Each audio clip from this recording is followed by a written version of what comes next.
So we use this example to understand how feng shui is already working in our environments. Our feng shui consultation begins on the outside of the building, where we consider the location of the structure, the building itself in regards to the local landscape or topography. We're going to start by using form school principles, which is the most ancient form of feng shui, and it's used for the correct placing of buildings in the landscape. We're looking for a tall feature behind the building. So as we see the building here, we can see trees behind. In ancient times, this used to be a mountain or hill within sight. However, we've now found that trees or other buildings behind also work as long as they're not too close to overlook. We're looking to contain energy at the back of the home, as this brings long-term stability, confidence, and security. It is known as the black tortoise. If you do not have this feature, feng shui can compensate for this within your home. On the left-hand side of the home, from the perspective of inside looking out. So within the house, facing the front, the left-hand side is what we call the green dragon.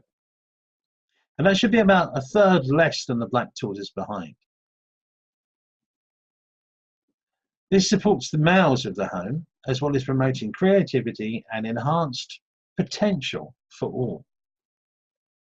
Opposite this, on the right-hand side as we look out,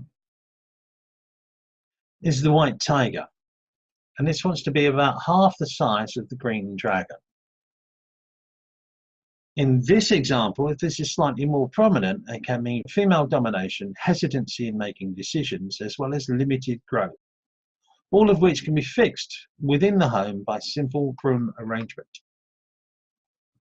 Finally, a general slope away from the house towards the road represents the red bird or phoenix, which is said to be a visionary creature and is said to enable the occupants to see problems before they develop. Certainly with hills or structures on three sides, a gentle slope away from the front should ensure that flooding is not one of them. Seriously though, downward slope can be useful when considering investments, and the opposite of that, an upward slope, can mean an upward struggle in life. However, all of which can be fixed through a feng shui consultation or through our training courses. Before going into the house, we need to analyze the texture, shape, and color of this home in relation to the landscape. We use what is known as the 5 elements, which consist of water, wood, fire, earth, and metal, to balance energy and bring harmony instead of stress to an environment. Here we see that the building is rectangular and is therefore an earth shape. And this can bring conflict when found within a wooden landscape, such as insect infestation or tree roots damaging foundations. Luckily, the fire shape of the portico, and to some extent the roof, gives us that fire element and reduces the tension between wood and earth. Finally, this house faces north, and the green front door in this position signifies creativity and expansion and helps offset some of the problems caused by the white tiger. The entrance and open plan living space, which extends into the center of the house, comprises the north. In feng shui, this is known as the journey and signifies your present and immediate future in your life. Whatever is found here in terms of fixtures and fittings will have a direct bearing on how you are currently living your life, whilst the color, texture, and location of all items will affect your performance.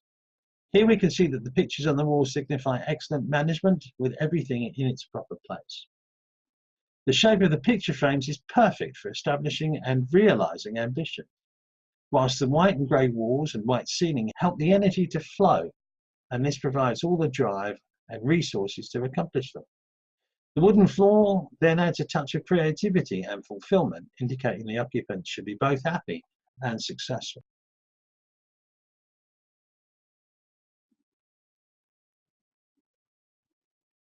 Moving into the east. The eastern sector of this open plan home signifies our roots, heritage, or where we come from. Ultimately, this is what made us who we are today, and as such, should be respectful of all that helped shape us along our way. By honouring our ancestors here, as well as those that have inspired us in our lives, we gain respect from others, particularly our peers, such as parents, in-laws, bosses, or those who have control over us. Usually placing artifacts or images of them here will help promote respect from them. However, that is difficult to do here in such a formal setting. So let's use the ascending staircase behind the mirror to hang pictures that showcase all sources of our inspiration and support. So this wall going up here, this wall is still in the east. In such formal settings as this, it's easy to clutter the area by hanging inappropriate pictures around the dining area. It's therefore useful to realize that feng shui should work on all of our senses, and instead of vision, we can use scent. So a favorite smell, taste, food, or hearing, music, to remind us of to those that have inspired us. This may suggest a problem with piers, which in this position would need to be balanced by the element of water. And instead of a water feature, we have used the flowing cascade shapes of the chandelier over the table, mirrored by the bowl and platter, and the mirror itself. In fact, the whole dining arrangement symbolizes a mandala formation that enhances all reflections of our family and mentors.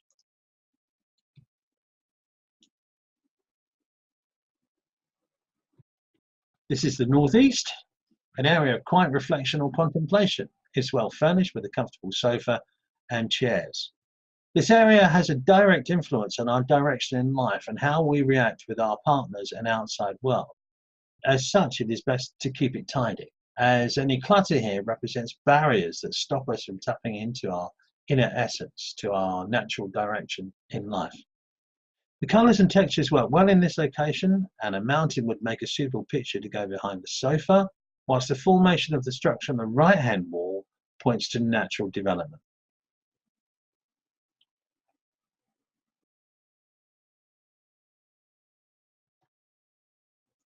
This is the south, and it represents your future and what you'd like to be recognized for. In this setting, we have a subtle bagua, that's 8 trigram, 8 placings around the table,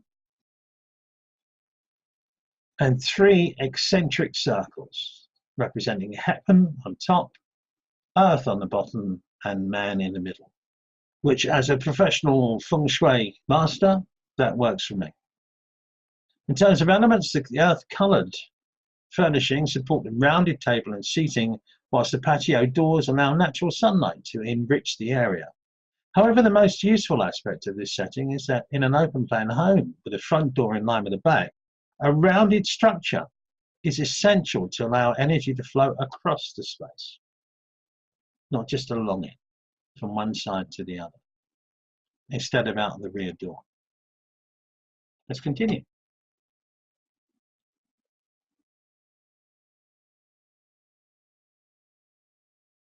This is the southeast. It's traditionally known as the fortunate blessing sector or area, and not wealth, which is somewhat limited.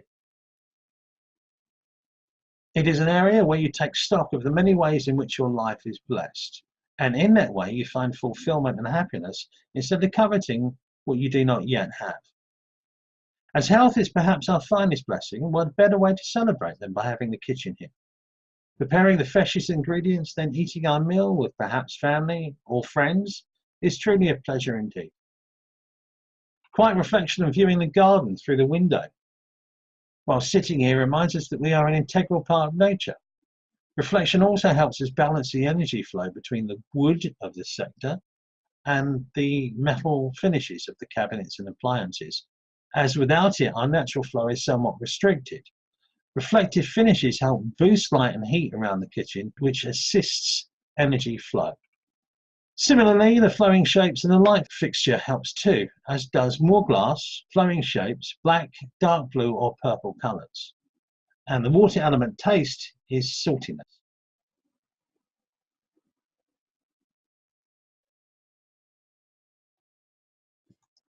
This final area today is the relationship sector, and is primarily concerned with just 2 people, you and your partner. You can, of course, have as many people as you like depicted here, but whatever is here will factor into your relationship somehow. For instance, if you have pictures of friends here, then every time you want to be alone with your partner, friends call or unexpectedly pop round. We can read your environment to see what is happening in your life, and the delicate blossom of the orchid beside the fireplace epitomizes this type of relationship. This is because it usually takes a long time for orchids to grow, and their seeds are usually dependent on a network of fungi to supply their needs.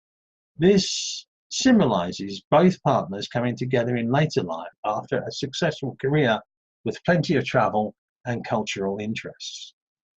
They appreciate the subtleties of each other and can be quite autonomous when needed, yet equally affectionate when appropriate. The white furnishings indicate that they enjoy traveling and doing things together, although the open plan arrangement gives them independence and freedom when needed. Yet, at the center of this area is a glass coffee table, indicating transparency and openness at the heart of their relationship.